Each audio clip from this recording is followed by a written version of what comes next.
بسم اللہ الرحمن الرحیم۔ السلام علیکم۔ کیپٹل ٹاک میں خوش آمدید۔ آج 16 دسمبر ہے اور آج سے 6 سال پہلے 16 دسمبر 2014 کو آرمی پبلک اسکول پشاور میں ایک سانحہ ہوا جس میں 131 بچوں اور 10 اساتذہ کو شہید کر دیا گیا۔ یہ ایک بہت بڑا واقعہ ہے اور ابھی تک پاکستانی قوم جو ہے اس کے جو ہوش و حواس ہیں ان پر اس گہرے صدمے کی جو پرچھائیاں ہیں وہ آپ دیکھ سکتے ہیں۔ تو آج ایک دفعہ پھر 16 دسمبر ہے اور ایک اور 16 دسمبر بھی ہے جس کا تعلق 1971 سے ہے۔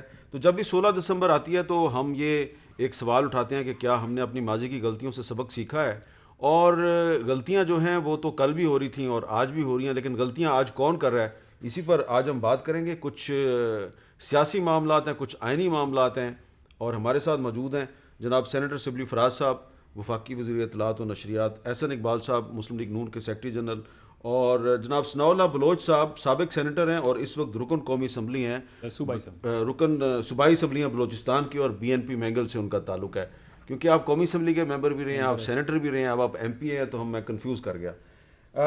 شبلی فراز صاحب، کل تک آپ سمیت کچھ وزراء کا خیال تھا کہ ابھی یہ جو الیکشن کمیشن ہے اس کا اختیار ہے کہ سینٹ کا الیکشن جو ہے وہ فروری میں کروانا یا نہیں کروانا۔ آج وزیر اعظم صاحب نے اس کو کلیئر کر دیا، وہ کہہ رہے ہیں کہ ہم نے اس کو فروری ہی میں کروانا ہے۔ آپ کے خیال میں یہ ممکن ہو سکے گا؟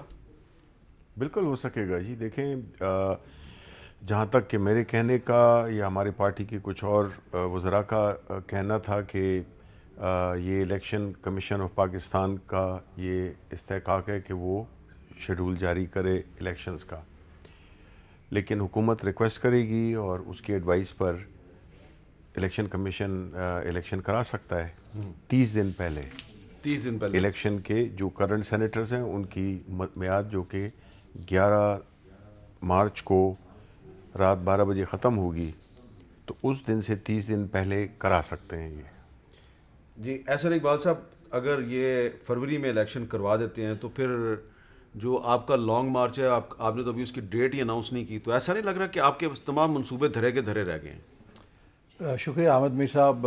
سب سے پہلے میں بھی آج کے دن کے حوالے سے 2 پیغام ضرور دینا چاہوں گا اس سے پہلے کہ آپ کے سوال کا جواب دوں۔ آج وہ اندوناک دن ہے کہ جب 16 دسمبر 1971 کو ہم سے مشرقی پاکستان جدا ہوا، اور یہ شاید دنیا کے اندر ایک واحد مثال ہے کہ کسی ملک کی اکثریت اس ملک سے جدا ہو گئی، اور اس اکثریت کے جدا ہونے کی وجہ کیا تھی کہ ہم نے اس کے ووٹ کو عزت نہیں دی۔ ہمیں سبق سیکھنا چاہیے۔ دوسرا، 16 دسمبر 2014 کو جو پشاور میں اندھوناک واقعہ ہوا، ان والدین کا کرب ہم سب کے دلوں میں ہے جن کے ہونہار ضائع ہوئے، اور یہ ہم سب کے لیے ایک میسج ہے کہ اس دہشت گردی کو ہم نے اپنے معاشرے سے، انتہا پسندی کو ختم کرنا ہے جو ہمیں اپنی ہی آبادی کے خلاف تشدد پہ اکساتی ہے۔ اب جو آپ نے سینٹ کا سوال کیا، میں اس کا جواب میں صرف یہ کہوں گا کہ دیکھیے، ہمارا جو پورا بیانیہ ہے، حکومت اس کی تشریح خود کرتی ہے، ہم اس کے بڑے شکر گزار ہیں۔ ہم یہ کہتے ہیں کہ ہر ادارے کا ایک رول ہے، ہر ادارے کا ایک کام ہے۔ سینٹ کا الیکشن یا جنرل الیکشن یا ضمنی الیکشن کب ہوگا، یہ کلی طور پہ اختیار ہے الیکشن کمیشن کا۔ ہمارا آئین جو ہے وہ الیکشن کمیشن کو ذمہ داری دیتا ہے کہ وہ انتخابات کی نگرانی کرے گا۔ اب الیکشن کمیشن شبلی فراز صاحب کی طرح حکومت کی ایک وزارت نہیں ہے، وہ ایک آئینی خود مختار ادارہ ہے، اور سینٹ کے الیکشن کا جو وقت ہے اس کا تعین کرنا یہ الیکشن کمیشن کا کام ہے۔ جب حکومت یہ کر رہی ہے تو اس سے یہ تاثر پھر زور پکڑ رہا ہے کہ غالباً یہ ادارے حکومت کے اثر میں کام کرتے ہیں، یہ حکومت کی منشا پہ کام کرتے ہیں، اور یہی ہمارا بیانیہ ہے کہ آپ خدا کے لیے قومی اداروں کی ساکھ خراب نہ کریں، آپ ملک کے اندر انتخابی عمل کی شفافیت چیف الیکشن کے اوپر کمشنر سوال نہ جو ہیں اٹھنے دیں۔ وہ پرائم منسٹر اور اپوزیشن لیڈر دونوں کی مرضی سے، صلاح مشورے سے آئے ہیں۔ دیکھیے، وہ تو جو احتساب جو ہمارے کرنے والا ادارہ ہے نیب، اس کے چیئرمین بھی حکومت اور اپوزیشن کی مرضی سے آئے تھے۔ آپ کو پتہ ہے کہ یہ مرضی کس حد تک رہتی ہے۔ سوال یہ ہے کہ اس وقت اگر وہ مرضی سے آئے تھے، کیا آج انہوں نے نوٹس لیا؟ وزیر اعظم کا جب یہ بیان چلا ہے، میں توقع کر رہا تھا کہ چیف الیکشن کمشنر کا اسی وقت بیان آئے گا کہ حکومت کو کسی قسم کی بیان بازی سے گریز کرنا چاہیے. یہ الیکشن کمیشن کا کام ہے اور الیکشن جو بھی وقت ہے اس کے اوپر ہوں گے. لیکن یہ ایک آئین کا آرٹیکل ہے 224 اس کی سب کلاس جو ہے 3 وہ کہتی ہے کہ سینٹ کی ان نشستوں کو پر کرنے کی غرض سے جو سینٹ کے ارکان کی میعاد کے اختتام پر خالی ہونے والی ہوں، انتخاب عین اس دن سے جس پر نشستیں خالی ہونے والی ہوں زیادہ سے زیادہ 30 دن پہلے منعقد ہوگا. تو ہو سکتا ہے الیکشن. دیکھیے نا، ہمارے ہاں ایک ٹریڈیشن ہے جو سینٹ کے الیکشن کو کچھ قانون کی گنجائش ہے، کچھ ایک روایات ہیں. اب جو آپ کا الیکشن سینٹ کا آج پہلی دفعہ تو نہیں ہونے جا رہا، جو پچھلی روایات ہیں انہی کے مطابق ہونا چاہیے. اور اگر آپ ان روایات کو تبدیلی کی جو ضرورت محسوس کر رہے ہیں تو یہ الیکشن کمیشن طے کرے. حکومت کون ہے اس معاملے میں اعلانات کرنے والی؟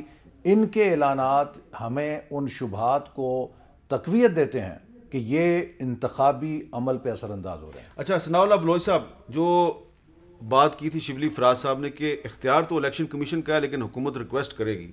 جو آئین کا آرٹیکل 218 ہے 218 اس کی سب کلاس 3 جو ہے وہ کہتی ہے الیکشن کمیشن کا یہ فرض ہوگا کہ وہ انتخاب کا انتظام کرے اور اسے منعقد کرائے اور ایسے انتظامات کرے جو اس امر کے اطمینان کے لیے ضروری ہوں کہ انتخاب ایمانداری، حق اور انصاف کے ساتھ اور قانون کے مطابق منعقد ہو اور یہ کہ بدعنوانیوں کا سدباب ہو سکے. اب 218 کے تحت تو یہ الیکشن کمیشن کا اختیار ہے، لیکن 224 جو ہے اس کے تحت ایک مہینہ پہلے بھی الیکشن ہو سکتا ہے. شکریہ حامد میر صاحب. 2 ایشوز پہ جو 16 دسمبر کے حوالے سے میری بھی وہی یقیناً رائے ہے جو حسن اقبال صاحب نے فرمایا. 16 دسمبر سکوت ڈھاکہ کے حوالے سے اور جو پشاور میں جو ہے ہمارے معصوم بچوں کی شہادت کے حوالے سے میں ان دونوں واقعات پر اپنے افسوس کا اظہار کرتے ہیں اور یقیناً سمجھتے ہیں یہ ہمارے لیے آج کا دن سبق سیکھنے کا دن ہے. آتے ہیں ہم کانسٹیٹیوشن کے آرٹیکل 218 میں. اس میں جب آپ الفاظ کو دیکھیں گے بڑے کچھ اور بھی الفاظ اس میں ہیں. صاف، شفاف، غیر جانبدارانہ، آزادانہ. یہ لفظ کیوں ڈالے گئے ہیں؟ اس کا مطلب یہ ہے کہ الیکشن کمیشن کو بغیر کسی دباؤ کے، بغیر کسی حکومتی دباؤ کے ادارے کے آزاد، غیر جانبدارانہ، شفاف الیکشن کرنے کا اختیار دیا گیا ہے. آرٹیکل 2 الفاظ ہے کہ انتخاب ایمانداری، حق اور انصاف کے ساتھ اور قانون کے مطابق منعقد. قانون کے مطابق 218 سب سیکشن 3. اب جس سیکشن کا آپ ذکر کر رہے ہیں جہاں 30 دن کی گنجائش رکھی گئی ہے، جو بھی کانسٹیٹیوشن ہوتا ہے اس میں جب وہ ایک کلاز ڈالا جاتا ہے وہ ایک کسی مقصد اور نیت کے تحت ڈالی جاتی ہے. یعنی اگر کوئی ایسے حالات پیدا ہوں، اب ملک میں تو کوئی ایسے حالات نہیں ہیں کہ جس میں آپ 30 دن پہلے کروا رہے ہیں. کیوں کروا رہے ہیں؟ حکومت اس کی تو وضاحت کرے کہ کوئی جنگی صورتحال ہے یا سینیٹروں کے جلدی انتخابات سے حکومت نے کوئی بل پاس کروانے ہیں یا وہ جو سینیٹر. تو سب کو پتہ ہے آپ لوگوں نے کہا کہ ہم استعفے دے دیں گے، ہم لانگ مارچ کریں گے، اس سے ایک آئینی بحران پیدا ہو جائے گا. نہیں کوئی سر دیکھیں آئینی بحران پیدا ہو جائے گا نا، ابھی تک ہوا تو نہیں ہے. اگر آئینی بحران پیدا ہو جاتا ہے، آپ نے خود استعفیٰ دے دیا ہے، اختر مینگل صاحب کو بھجوا دیا ہے، میں نے پڑھا ہے، ہینڈ ریٹن استعفیٰ ہے آپ کا. سر بالکل ہم نے استعفے جمع کروا دیے ہیں بطور احتجاج. حکومت کی جو پالیسیاں ہیں، حکومت کے جو اقدامات ہیں، جس طرح حسن اقبال صاحب نے بھی فرمایا کہ تمام اداروں پر ان کا جس طریقے سے مداخلت ہو رہی ہے، عوام کو ریلیف نہیں مل رہا، جو جمہوری ایک جو ڈیولپمنٹ ہونی چاہیے، فیڈرلزم کے کنسیپٹ اور اصول، وہ سارے جو ہیں یہاں پر اس وقت جو ہیں وہ ان کو توڑا جا رہا ہے. اب میں آتا ہوں سر 2 آرٹیکل ایک اور ہیں، وہ بھی آپ کو دیکھنے ہوں گے. سینٹ یہ جو کہہ رہے ہیں وہ ہے آرٹیکل کانسٹیٹیوشن کا 226 آرٹیکل 226. اس میں سر کلیئرلی دیا گیا ہے کہ اس میں آپ جو ہیں ماں سوائے پرائم منسٹر، میں پڑھ دوں پڑھ دیں. ہاں، پرائم منسٹر آرٹیکل 226 کہتا ہے دستور کے تابع تمام انتخابات ماں سوائے وزیر اعظم اور وزیر اعلیٰ کی خفیہ رائے دہی کے ذریعے ہوں گے. اچھا ایک اور آرٹیکل ہے، آرٹیکل جو 59 کا سب سیکشن 2 ہے. جو سینٹ کا الیکشن ہوتا ہے صرف یہ پروپورشنل، پاکستان میں باقی سارے الیکشن جو ہیں ڈائریکٹ الیکشنز ہیں، یہ پروپورشنل ریپرزنٹیشن کے تحت STV یعنی سنگل ٹرانسفریبل ووٹ کے تحت ہوتے ہیں. یعنی میں وہاں پر ایک دفعہ ہاتھ نہیں کھڑا کروں گا. مجھے جب بیلٹ پیپر دیا جاتا ہے ایز اے پروونشل اسمبلی کے ممبر کے، میں جا کے 2 چوائسز دیتا ہوں تاکہ میرا ووٹ جو ہے وہ سنگل ٹرانسفریبل ہو. ابھی یہ کہتے ہیں کہ جی ہم الیکشن ریفارم کرنا چاہتے ہیں. ابھی اس پہ میں اپنا ہاتھ کس طرف، مطلب میں کیا کہوں کہ میرا ووٹ، میں نے 2 ووٹ دینے ہیں سنگل ٹرانسفریبل، میں کیسے اس کو انشور کروں گا جب آپ کہتے ہیں کہ صاف اور شفاف ہو، جی آپ اپنا ہاتھ اٹھا کر ووٹ دیں. تو یہ جب تک، ہاں سینٹ ریفارم کی بات سب سے پہلے 15-20 سال سے تو اس کے لیے آئینی ترمیم کرنی پڑے گی نا سر 226 کو تبدیل کرنا پڑے گا سر 226 کو آپ کے آرٹیکل 59 کو چینج کرنا پڑے گا آپ کے آرٹیکل 218 کو چینج کرنا پڑے گا آپ کے پاس 5-6 آرٹیکلز ہیں کانسٹیٹیوشن کے وہ چینج کر دیں بلکہ میں کہوں گا 2016 میں سینٹ کی ایک اول کمیٹی بنی تھی الیکشن سینٹ کے ریفارم 2017 میں 2016 میں سر مئی 2016 میں بنی اور رپورٹ 2017 میں آئی تھی 2017 میں اس پہ رپورٹ آئی انہوں نے کافی اس پہ اسٹڈیز کی اس میں شبلی فراز صاحب بھی تھے اس کے ممبر تھے وہ خود پڑھ لیں اس میں دیکھیں ہم جو چھوٹے صوبے والے ہیں جو ہم ہمیشہ یہ کہتے ہیں کہ سینٹ ایک ڈیبیٹنگ سوسائٹی بن گئی ہے ایک کلب ہے اس کا صرف الیکشن کا ایشو نہیں ہے اس کے اختیارات کی بات ہونی چاہیے اس کے جو ہے جو ٹھیک ہے اب وہ آپ کی بات آ گئی لیکن اب شبلی فراز صاحب یہ کہہ رہے ہیں کہ اس کے لیے آئین میں ترمیم کی ضرورت ہے تو آئین میں ترمیم کے لیے پھر آپ ان سے بات کریں کہ آئیے اسمبلی میں چلیں دیکھیں پہلی بات تو یہ ہے کہ مجھے خوشی ہے کہ احسن اقبال صاحب نے اداروں کی بات کی اور انہوں نے یہ کہا کہ یہ اس ادارے کو خود مختار ہونا چاہیے اس ادارے کے پاس اس کی ایک انڈیپینڈنس ہونی چاہیے بالکل ہونی چاہیے اور ہے اب جو احسن اقبال صاحب جو پرابلی کہنا چاہ رہے ہیں وہ یہ ہے کہ ادارے وہ صرف اس کو مانتے ہیں جب وقت پہ ضرورت پڑے جب ان کے استعمال میں وہ ہو دوسری بات یہ وہ چاہتے ہیں کہ وہ ادارے ان کو یہ مانتے ہیں جن کے فیصلے ان کے حق میں ہوں چاہے وہ مقدمات ہوں تو جج ان کو اپنی مرضی کے چاہیے کہ اگر ان کے فیور میں آ گیا تو اچھا جج ہے ورنہ وہ غلط جج ہے اگر میڈیا ان کو نہ دکھائے یا جس طریقے سے یہ چاہتے ہیں جس میں کہ ان کو بس دکھایا جائے کہ جی دنیا میں جو سب سے بہترین کام ہوا ہے وہ انہوں نے کیا ہے تو وہ ٹھیک ہے ادروائز وہ غلط ہیں ان کو دھمکیں دی جاتی ہیں اسی طرح الیکشن بھی تو یہ جو ایک رویہ ہے ان کا کہ جس میں کہ یہ چیزوں کو صرف ان چیزوں کو یہ مانتے ہیں جس میں کہ بینیفیشری یہ ہوں ایسا تو ہوتا نہیں ہے ایسا ممکن ہے نہیں ماضی میں ایک سسٹم تھا جس میں کہ یہ آپس میں باریاں لیتے تھے پیپلز پارٹی والے اور نون والے اور ایک دوسرے کو ساتھ میں راستہ بھی دیتے تھے ایک دوسرے کو بلیک میل بھی کرتے تھے ایک دوسرے کے خلاف کیسز بھی بنائے اب ایسی سچویشن میں جہاں کہ ایک طرف یہ بات کر رہے ہیں کہ پولیٹیکل سٹیبلٹی ہونی چاہیے بالکل ہونی چاہیے کون سی حکومت ہے جو نہیں چاہے گی کہ پولیٹیکل سٹیبلٹی ہو ظاہر ہے کیونکہ ہم نے ریفارمز کرنے ہیں ہم نے ملک کو آگے لے جانا ہے لیکن اگر ایک ہاؤس جس کی کہ الیکشن کی بات ہو رہی ہے جو کہ پیورلی قانونی نکات کے مطابق ہوگی یہ نہیں ہے کہ جو آج احسن اقبال صاحب نے یا شبلی فراز نے یا بلوچ صاحب نے کہہ دیا وہ ہوگا کیونکہ ہم ان میں سے ہم کچھ پارلیمنٹیرینز ہیں وہ سب پارلیمنٹیرینز بیٹھے ہوئے ہیں لیکن اس کا فیصلہ کون کرے گا کہ کون سی آرٹیکل کو استعمال کرنا ہے اگر تو آپ اپنی پسند کے لیے دیکھنا کوئی آرٹیکل چوز کرنا چاہتے ہیں آئسولیشن میں وہ ایک الگ بات ہے لیکن اس کا جو ہولسٹیکلی اسی لیے ہمارے ہاں کیبنٹ میں کل یہ ڈسکس بھی ہوا تھا کہ اگر ضرورت پڑی تو ہم انڈر آرٹیکل 186 ہم سپریم کورٹ کے پاس جا سکتے ہیں 186 بالکل اس کے تحت ہم جا سکتے ہیں ان سے ہم ایڈوائس لے سکتے ہیں گائیڈنس لے سکتے ہیں اچھا لیکن پرائم منسٹر صاحب نے جس طرح آج کہا ہے اور جس طرح کی یہ آرٹیکل 226 ہے 224 سوری یہ الاؤ کرتا ہے تو اگر قانون کے مطابق یہ چیز ہو رہی ہے تو اس میں کس کو کیا اعتراض ہو سکتا ہے ایک سوال ہے چلے یہ تو ہو گیا یہ شو آف ہینڈز کے ذریعے سینٹ میں الیکشن اس کی آپ کیوں حمایت اس کی دیکھیں جی ہم کیوں حمایت کرتے ہیں اگر آپ کو یاد ہو تو 2018 کے الیکشن میں سینٹ کے پاکستان تحریک انصاف نے اپنے کوئی 21 ممبران کو نکال دیا تھا اس میں یہ ہے کہ بلوچ صاحب نے تو اس کی جو صرف جو پازیٹیو باتیں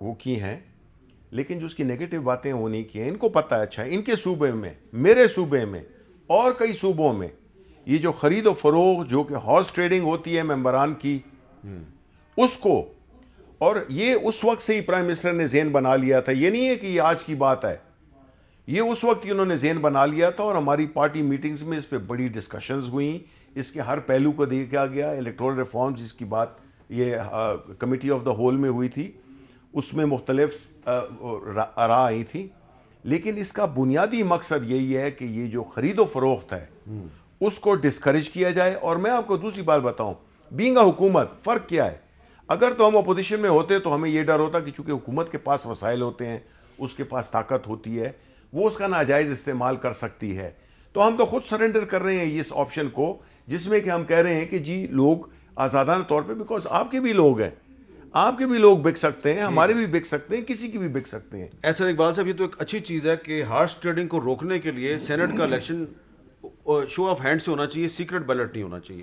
اور یہ ہم نے دیکھا کہ چیئرمین سینٹ کے خلاف جو طریقے اپوزیشن لے کے آئی تھی وہ اسی لیے ناکام ہوئی. ہاں دیکھیے نا, اس میں یہ صرف یہ نہیں ہے کہ پک اینڈ چوز ہو سکتی ہے. الیکٹورل ریفارم ایک بڑا کمپوزٹ سبجیکٹ ہے, اس میں بہت ساری انتخابی اصلاحات کی ضرورت ہے. اور 2018 کا جو الیکشن ہے اس نے تو ہمیں ہلا کے رکھ دیا ہے کہ اگرچہ کوشش کی گئی تھی کہ اس نظام کو بہتر کیا جائے, لیکن جس قدر وہ مینوپولیٹ ہوا اس سے پہلے نہیں ہوا. تو ہم کسی پیس میل اس کی بات نہیں کرتے, ہم تو اگلا الیکشن اب سمجھتے ہیں کہ جو اس ملک کے اندر ہوگا وہ ایک پیکج کے تحت ہونا چاہیے. اور جب یہ گورنمنٹ ریزائن کرے گی پیکج کے تحت, جی یہ جیت جائے, ایک انتخابی پیکج, اصلاحات کا پیکج, کہ جس میں آپ اس نظام کو ٹھیک کریں, اس کے اندر سے ہر وہ دروازہ بند کریں جس کے ذریعے کوئی ریاستی ادارہ یا کوئی انتظامی مشین الیکشن کے اندر مداخلت کر سکتی ہے. اس کے لیے تو آپ کو ڈائلاگ کرنا پڑے گا. جی ڈائلاگ ہوگا جب یہ حکومت جائے گی. اچھا اب میں تھوڑی سی ان کی بات کا جواب دے سکتا ہوں اگر آپ کی اجازت ہو. انہوں نے کہا کہ یہ اپنی پسند کی عدلیہ چاہتے ہیں, یہ اپنی پسند کے ادارے چاہتے ہیں, یہ اپنے پسند کا میڈیا چاہتے ہیں. حامد میر صاحب 5 سال ہم حکومت میں رہے, یقین کیجئے کہ حکومت اگر ایک فیڈرل سیکٹری کو بھی ٹرانسفر کرتی تھی تو اس کا سو موٹو نوٹس ہو جاتا تھا. ان کی حکومت میں ایک ایک شعبے کے 9 سیکٹری تبدیل ہوتے ہیں, کبھی کسی نے نوٹس نہیں لیا. ٹھیک ہے, ہمارے دور میں 8 گھنٹے 10 گھنٹے ان کے لیڈر کا لائیو خالی کرسیوں کے ساتھ شاید اس کی وجہ یہ ہے کہ آپ کے دور میں چیف جسٹس کوئی اور تھا, ان کے دور میں چیف جسٹس کوئی اور. یہ بتا دیں کہ وہ غلط تھا یا یہ غلط ہے. میرا مقصد ہے کہ ایک ادارہ تو تھا نا, یہاں پہ person does not matter, the institution matters. So ہم تو ان حالات میں تھے, اگر ہم میں کوئی ایسی خواہش ہوتی کہ دبانے والی تو ہم بھی اس وقت کچھ لڑائی جھگڑا کرتے. ہم تو مظلوم لوگ تھے, خدمت کرنے پہ یقین رکھتے تھے, سر پھینک کے بجلی کے منصوبے لگا رہے تھے, انفراسٹرکچر بنا رہے تھے, ملک کے سی پیک کے منصوبے چلا رہے تھے, لیکن روز پیشیاں ہوتی تھیں عدالت میں. اسی طرح میڈیا میں 8 گھنٹے کا ان کے جو مغلظات ہیں وہ نشر ہوتے تھے, آگے خالی کرسیاں ہوتی تھیں, میڈیا کو اجازت نہیں تھی کہ خالی کرسی دکھانی ہے. اسی طرح ہمارے خلاف ادارے جو ہیں 2014 میں سرگرم تھے, دھرنے ہوئے, اوپن سیکرٹ ہے یہ شہر میں, ہر بندے کو پتا ہے. میں معذرت چاہتا ہوں, حسن اقبال بات کر رہے ہیں. آج بھی میں صرف بات ختم کرنے لگا ہوں. کون سی کرسیوں کی بات کر رہے ہیں, کون سی خالی کرسیاں؟ میں صرف بات اب ختم کر رہا ہوں. یہ وہ خوش قسمت ترین حکومت تھی کہ جس کو پورے اسٹیبلشمنٹ کی سپورٹ حاصل, عدلیہ ان کو تنگ نہیں کر رہی, کوئی سو موٹو نوٹس نہیں, میڈیا ان کے خلاف زبان نہیں کھول سکتا. 2.25 سال کے اندر ملک کا عشر کر دیا. دیکھیے ہمیں اس کا 10واں حصہ ملا ہوتا ہے نا, ہم 5 سالوں میں شاید پاکستان کو کوریا بنا دیتے. بات یہ ہے کہ یہ ابھی تک 2 سال کے بعد بھی تانے بازی سے نہیں نکل سکے. ان کی جو پوری مائنڈ سیٹ ہے وہ ڈی چوک کے اندر لاک ہوئی ہے.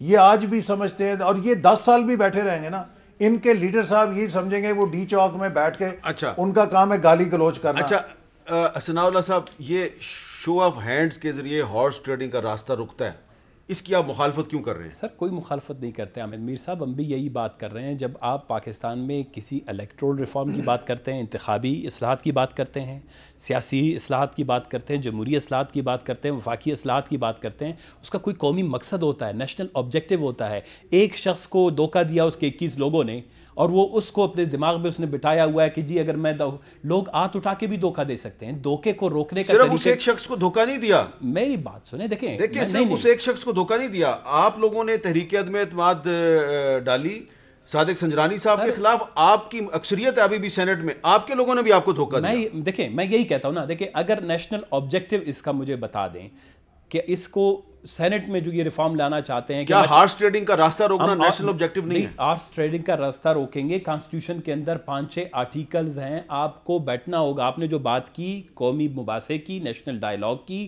یہ ہونا چاہیے تھا. لیکن اب سینٹ کے الیکشن سر پہ آئے ہیں اور آپ کہتے ہیں کہ اب میری مرضی ہے, میں کہیں سپریم کورٹ میں جاؤں گا. یہ constitution it's nationally owned, it's not owned by a political party کہ وہ اپنی مرضی اور منشا کے مطابق اس میں ریفارم کرے. A nationally owned constitution can be reviewed and replaced and amended, altered through national dialogue, national discussion, democratic participation process کے تحت. اس کو صرف ایک شخص جو ہے آپ سپریم کورٹ کے پاس جائیں گے, سپریم کورٹ کے پاس اختیار کیا ہے؟ انٹرپریٹیشن کا ہے. سپریم کورٹ دوبارہ آپ کو کہے گا کہ یہ آپ 60 ارب روپے خرچ کر کے آئے ہیں, یہ پارلیمنٹ کے الیکشن کروائے ہیں آپ لوگوں نے, صوبائی اسمبلی, قومی اسمبلی کے, اس میں 60 ارب روپے سے زیادہ خرچ آیا ہے. آپ اپنا جو ہے کانسٹیٹیوشن کی جو امینڈمنٹ نہیں کر سکتے, آپ میرے پاس آئے ہیں کہ جی ہمیں رستہ دے دیں. میں آپ کو بتاؤں اس میں 2 ایشوز بڑے ہوں گے. ایک تو یہ سنگل ٹرانسفربل ووٹ پروپورشنل, یہ اس میں بہت بڑا گڑبڑ ہو جائے گا, یہ اس کو انشور نہیں کر پائیں گے. دوسری بات یہ ہے کہ ہم کرپشن کو روکنا چاہتے ہیں. ہم نے پرپوز کیا تھا کہ سینٹ کو ڈائریکٹ الیکشن کے تھرو کروائیں. پروونسز اس کی کانسٹیٹوئنسیز ہیں, 11 یا 12 سینیٹرز فارغ ہو رہے ہیں, یا 20 سے 22 ہوں گے. سینٹ کا ایک نیا بہت بڑا ریفارم لے آئیں, اس کو فائنینشیل پاور دیں, اس کو فیڈرل جو ہمارا ایک اسٹرکچر ہے اس میں نیشنل اسمبلی کے ایکول پاور دے دیں, لے آئیں, کیونکہ یہ ہماری باڈی ہے. لیکن اس کے لیے پھر ڈائلاگ ہوگا نا. لیکن احسن اقبال صاحب نے کہا کہ پہلے حکومت جائے گی پھر ڈائلاگ. نہیں سر, ضروری دیکھیں, میں کہتا ہوں کہ اس حکومت کے لوگ بھی نیشنل ڈائلاگ گورنمنٹ نہیں کرواتی. There are institutions, there are ادارز ہیں. سپریم کورٹ اگر سن رہی ہے یا الیکشن کمیشن سن رہی ہے, جس طرح انہوں نے کہا کہ ٹھیک ہے اگر پرائم منسٹر اور اپوزیشن لیڈر چیئرمین کا آپ پی ڈی ایم کا حصہ ہیں, جی اختر مینگل صاحب آپ کے لیڈر ہیں. بالکل. پی ڈی ایم کے تمام اہم لیڈر جو ہیں وہ ریپیٹڈلی کہہ رہے ہیں کوئی ڈائلاگ نہیں ہوگا. سر اس گورنمنٹ سے نہیں, میں اس گورنمنٹ کی بات نہیں کرتا. جو نیشنل ڈائلاگ ہوتا ہے وہ گورنمنٹ سے نہیں ہوتا, وہ between nations, between groups, between communities. ذرا بتائیں کس طرح ہوتا ہے. جتنی دیکھیں اس وقت پی ڈی ایم سب سے بڑا الائنس ہے, پولیٹیکل الائنس ہے پاکستان میں, اس میں ساری جمہوری جماعتیں ہیں. اس کا ڈائلاگ کس سے ہوگا؟ اچھا, وہ اس وقت دیکھیں ہم خود اسمبلیوں کے حصہ ہیں, ہم پارلیمنٹ کا حصہ ہیں. اس وقت ملک میں ادارے ہیں, الیکشن کمیشن ہے, سپریم کورٹ ایک ہمارا ادارہ ہے, اس کے علاوہ اسٹیبلشمنٹ ایک ادارہ ہے. آئین کے کون سے آرٹیکل کے تحت سپریم کورٹ جو ہے وہ اس طرح کا ڈائلاگ کروانے کی اختیار رکھتی ہے؟ سر سپریم کورٹ رہ نہیں سکتا. they can be part and parcel of through different processes. دیکھیں جب ہم نے اس بلوچستان میں ٹروتھ اینڈ ریکنسیلیشن کے پروسیس کو انیشیٹ کرنے کی کوشش کی, گو کہ وہ ٹروتھ اینڈ ریکنسیلیشن کمیشن نہیں تھی, بلوچستان کمیٹی بنی, اس میں ہم نے تمام اداروں کو انوالو کیا. ہم نے 6 سے 7 مہینے تک وہ پروسیس کیا, گو کہ وہ ناکام ہوا. جب آپ ایک نیشنل ڈائلاگ بناتے ہیں, ڈائلاگ میں ایگزیکٹو شامل ہونی چاہیے کہ نہیں ہونی چاہیے؟ جی, ڈائلاگ میں ایگزیکٹو شامل ہونی چاہیے کہ نہیں؟ سر سارے شامل ہوں گے ادارے, کیونکہ ایگزیکٹو تو گورنمنٹ ہے نا. دیکھیں دیکھیں میں یہ بحث ہم پہلے کر چکے ہیں, اور میں بھی لکھ چکا ہوں, اور بھی کئی لیڈرز کہہ چکے ہیں. نیشنل ڈائلاگ ضرور کسی سٹیج پہ گرینڈ نیشنل ڈائلاگ ہوگا, لیکن وہ تب ہوگا کہ جب اریٹنٹس ختم ہوں گے, اور وہ اریٹنٹ اس وقت یہ حکومت ہے سب سے بڑا. اور کون ہے اسٹیک ہولڈر پاکستان کے؟ کون ہے؟ دیکھیے, پاکستان کا اسٹیک ہولڈر پولیٹیشنز ہیں, پاکستان کے اسٹیک ہولڈر جوڈیشری ہے, پاکستان کے اسٹیک ہولڈرز میں اسٹیبلشمنٹ یا فوج ہے, بیوروکریسی ہے, آپ کا میڈیا بھی ایک اسٹیک ہولڈر ہے, اور پرائیویٹ سیکٹر بھی اسٹیک ہولڈر ہے, جنرل پبلک ہے, جنرل پبلک, کسی سول سوسائٹی ہے. کسی سٹیج کے اوپر ان سب کو ایک کوڈ آف کانڈکٹ بنانا پڑے گا کہ ہم اس آئین کے تحت. کوڈ آف کنڈکٹ آئین کے تحت, آئین میں کہاں پہ لکھا ہوا ہے کہ chief of the army staff, opposition leader, prime minister, chief justice بیٹھ کر سیاسی معاملات پر بات کریں؟ ممانعت بھی نہیں ہے. دیکھیے آپ کے سینٹ کے اندر chief of the army staff جو حلف اٹھاتا ہے, بات سنیے, chief of the army staff جو حلف اٹھاتا ہے کہ وہ اس حلف کی خلاف ورزی ہے. یہ جو ڈائلاگ آپ کہہ رہے ہیں, نہیں جو ڈائلاگ آپ کہہ رہے ہیں, یہ chief of the army staff کے حلف کی خلاف ورزی ہے. نہیں سر, سینٹ کے اندر رضا ربانی نے پورے ہاؤس کو کمیٹی بنایا, چھوڑیں جی, اور وہاں پہ سول ملٹری ڈائلاگ ہوا, وہاں پہ ججز کو بلایا گیا. دیکھیے اس کی مثالیں, لیکن یہ سب باتیں ثانوی ہیں. اس وقت جو سب سے بڑا نیشنل سیکیورٹی کرائسس ہے کہ we are confronted with a government جس سے یہ ملک نہیں چل رہا, جس سے یہ معیشت دن بدن تباہ ہو رہی ہے, پاکستان کی سیکیورٹی کرائسس میں آ رہی ہے, ہماری دفاعی صلاحیت, قومی صلاحیت جو ہے متاثر ہو رہی ہے. کشمیر جیسا ایشو ہم ہاتھوں سے نکال چکے ہیں. اچھا حامد, اگر آپ نے مجھے اس لیے بلایا کہ یہ 2 بندے بیٹھے ہوئے ہیں اپوزیشن کے, یہ سارا وقت یہ بولتے رہے, تو مجھے آپ نے تکلف میں بلایا ہے, جس کا میں آپ کا شکر ادا کرتا ہوں. لگ تو یہی رہا ہے, بڑا شکر گزار ہوں. ان کا دیکھیں میری بات سنیں, ان کی آپ نے باتیں سنی, چاہے بلوچ صاحب بصد احترام بڑے ایک کمیٹڈ پولیٹیکل ورکر ہیں, احسن اقبال کی ہم نے بات سنی. اب مجھے یہ بتائیں کہ ان کی باتوں میں کتنا آپ کو تضاد نظر آیا؟ یہ جو پچھلے 5 منٹ یہ بولے ہیں, اس میں کتنا تضاد آیا؟ یہ بالکل تضاد ہے جی آپ کی بات میں. میں آپ کو بتاتا ہوں کہ آپ کبھی ایک طرف جاتے ہیں, کبھی دوسری طرف جاتے ہیں, کبھی آپ آئین میں ترمیم کرنے کے لیے جب کانسٹیٹیوشن میں ایک پروویژن ہے اس کو آپ کہتے ہیں کہ یہ تبدیل ہو نہیں سکتی ہے. بہرحال یہ ایک اور بحث ہے. بات یہ ہے کہ جو احسن اقبال کہہ رہے ہیں, بات یہ ان سارے یہ جو ہے نا, یہ تضادات کا ایک مجموعہ ہے, چاہے ایز اے پولیٹیکل پارٹیز بھی ہوں, چاہے ان کی سوچ ہو, ان کی آپ نے کیمپین دیکھ لی, اس میں ان کی آپ نے تقاریر دیکھ لی, ایک پارٹی کا دوسری پارٹی کے ساتھ کوئی لینا دینا نہیں تھا. دوسری بات, آپ مجھے بتائیں کہ یہ قانون اور آئین اور ادارے اور ڈائیلاگ اور نیشنل ڈائیلاگ اور ملک کی نیشنل سیکیورٹی اس کی باتیں کر رہے ہیں. مجھے آپ یہ بتائیں, جو ان کا لیڈر ہے نواز شریف, قانون اور آئین کو مانتے ہیں, وہ قانون سے بھاگا ہوا ہے ان کا جو لیڈر ہے. کورٹ نے اس کو ڈکلیئر کیا ہوا ہے ایک مفرور کے طور پہ. کیا نہیں بنتا تھا کہ یہ ڈیمانڈ کریں اپنے لیڈر سے کہ بھئی آپ ادھر بیٹھ کے لنڈن میں ایک ال گوٹن ان ثبوتوں پہ آپ بیٹھے ہیں جس پہ کہ آپ ایکیوز ہوئے ہوئے ہیں, جن پہ آپ کنوکٹ ہوئے ہوئے ہیں, آپ جو ہے تو آ کے اپنا جواب دیں, آپ اپنی پارٹی کو لیڈ کریں, ہمیں نہ لیڈ کریں, ہمیں ان بچوں پہ نہ چھوڑیں. یہ بھی نہیں مانتے ہیں ان کو, مریم نواز کو اور بلاول بھٹو کو آپ دیکھیں ان کی, یہ نہیں مانتے, یہ نہیں مانتے ہیں. اور وہ لاہور کا جو جلسہ تھا اس میں یہ ظاہر ہو گیا کہ جی جو بھی ان کے جو گروپس بنے ہوئے ہیں, شہباز شریف صاحب ہیں وہ ایک طرف ہیں, خالد خاقان وہ دوسرے جو ہیں اپنے خواجہ صاحب ہیں, ان کا اپنا ایک وہ ہے, یہ سارے جو ہیں نا. آپ کو کیسے پتا ہے کہ یہ ان کی پارٹی کے اندر؟ بھائی ہم سیاست میں ہیں, ہمارا اس میں حکومت میں ہیں, ہمیں ایک ایک پل کی خبر ملتی ہے. ان کا برا حال ہے. ان کا مقصد صرف کیوں کیا ہے, یہ سارے جو ہے جو ایجوکیٹڈ لوگ بھی ہیں ان میں, جو ان کی پارٹی میں اور اچھے لوگ بھی ہیں, ان کو انہوں نے اس میں ایک حصار میں لیے ہوئے رکھا ہوا ہے. کس کے لیے؟ ذاتی مفادات کو بچانے کے لیے. یہ کوئی جنگ نہیں ہے پاکستان زیادہ کی, بہتر یہ ہے کہ آپ کی اپنی پارٹی اور اپنی حکومت کے حوالے سے بات کریں نا, آپ ان کی پارٹی کے ترجمان نہیں. ایک سیکنڈ جی, میں نہیں, ایک سیکنڈ, بات یہ ہے کہ میں بات کروں گا اس لیے کہ اس الیکٹڈ گورنمنٹ کو ڈی اسٹیبلائز کرنے کے لیے, اکانومی کو پیچھے لے جانے کے لیے یہ ان لوگوں نے ایک ناٹک رچایا. یہ وہی کر رہے ہیں جو آپ نے 2014 میں کیا. ہمارا ایک مورل سٹینڈ تھا, ہمارا لیڈر کرپٹ نہیں تھا. حامد میر, ہمارے لیڈر پہ یہ کرپشن کے چارجز نہیں لگے ہوئے تھے, وہ قانونی طور پہ جتنا لیڈر آپ کا کرپٹ ہے پاکستان میں کوئی آئے نہیں. ایک بریک کے بعد واپس شبلی فراز صاحب کے پاس آتا ہوں.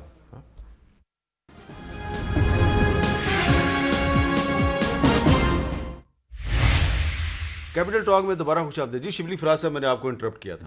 جی میں یہ کہہ رہا تھا کہ دیکھیں اس ملک میں اس وقت ایک الیکٹڈ بڑی جنون قسم کی ایک ایسی پولیٹیکل حکومت ہے جو کہ وہ جو پرانے خاندانی لمیٹڈ کمپنیز ہیں نا, میں تو کسی خاندان کے لیے نہیں, میں تو ایک لیڈر ہے میرا عمران خان, اس کو خدا زندگی دے, جب تک وہ ہے وہ میرا لیڈر ہے. اس کے بعد نہ اس نے اپنے بچوں کو تیار کیا ہوا ہے کہ وہ آ کے گدی سنبھالیں, جس طرح کہ یہ ہیں, یہ غلام بنتے ہیں پہلے کے, پھر اس کے بعد اولاد کے غلام بنتے ہیں. یہ سینئر یہ کیوں نہیں بن سکتے؟ وائی کانٹ بھی احسن اقبال پارٹی کی لیڈرشپ کو کیوں نہیں لے سکتا؟ پوچھ لیں ان سے. ویسے میں پوچھ رہا ہوں ان سے, اسی طرح جتنے ہیں اور وہ ان کے بچوں کے بن جائیں. جی احسن اقبال صاحب, اس کا کیا جواب ہے؟ دیکھیے میں صرف پہلی بات انہوں نے جو کی نا کہ ایک ایماندار لیڈر, آج یہ فیصلہ ہو جائے. شبلی فراز صاحب جائیں, ان کے لیڈر نے مجھ سے کم انکم ٹیکس ادا کیا ہوا ہے. میں ان کے لیڈر سے زیادہ انکم ٹیکس ادا کر کے ایک کنال کے اپنے لیڈر کا بھی بتا دیں, نواز شریف کا بھی بتا دیں. یہ 300 کنال کے محل میں مجھ سے کم انکم ٹیکس ادا کر کے ان کا لیڈر کیسے رہتا ہے؟ مجھ سے کم انکم ٹیکس ادا کر کے وہ شاہانہ دعوتیں اور بڑے بڑے اخراجات کے جی میری جیب سے میں کر رہا ہوں, وہ آمدنی کہاں سے آتی ہے؟ بالکل. بات یہ کہ پاکستان کے سارے مافیاز کو اس شخص نے پالا ہوا ہے. 400 ارب روپیہ آٹا اور چینی کے اوپر کھایا گیا مافیاز کے ہاتھوں. 122 ارب روپیہ بھی ایل این جی کے اوپر جو ٹیکہ لگایا قوم کو. اسی طرح ادویات کا سکینڈل آیا. میرے سوال کا جواب نہیں دیں گے. ایک سوال جو ہے وہ میں ریپیٹ, میرے دو سوال ہیں.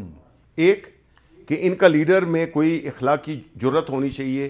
اس ملک کے 3 دفعہ وزیر اعظم اس نے بنایا ہے, وہ باہر گئے, وہ باہر آئے ہیں, خود وہ آئیں اپنی پارٹی کو لیڈ کریں, عدالت میں جائیں, اپنے سوالوں کے جواب دیں اور قانون کو اپنے ساتھ حوالے کریں اور انہیں سیاسی پہ لیں. سمپل سوال یہ ہے کہ وہ علاج کے لیے بیرون ملک گئے تھے, اب وہیں پہ بیٹھے ہوئے, واپس کیوں نہیں آ رہے؟ ان کے اندر اخلاقی جرت ہونی چاہیے کہ یہ اس بات کو تسلیم کریں کہ ان کی اجازت سے اور انہوں نے ان کو علاج کے لیے بھیجا ہے, اور جب ان کا علاج مکمل ہوگا وہ واپس آ جائیں گے. علاج مکمل, آپ بتائیں لیکن ان کے اندر اخلاقی جرت ہے کہ یہ تسلیم کریں. ہمیں چھوڑ دیں. عامر میر صاحب دیکھیں اس وقت اس ملک کے جو مسائل ہیں, ٹو بی ویری آنیسٹ, ایمانداری اور بےایمانی کے سرٹیفکیٹ دینے, غداری اور حب الوطنی کے سرٹیفکیٹ دینے سے ہٹ کر بہت سے مسائل ہیں. ہماری جی ڈی پی نیپال اور بھوٹان سے بھی پیچھے چلی گئی ہے. ہماری تعلیم کا حال دیکھیں, پاکستان میں تقریباً سر دیکھیں کوئی 3 سے 4 کروڑ بچے جو ہیں اسکولوں سے باہر ہیں. 18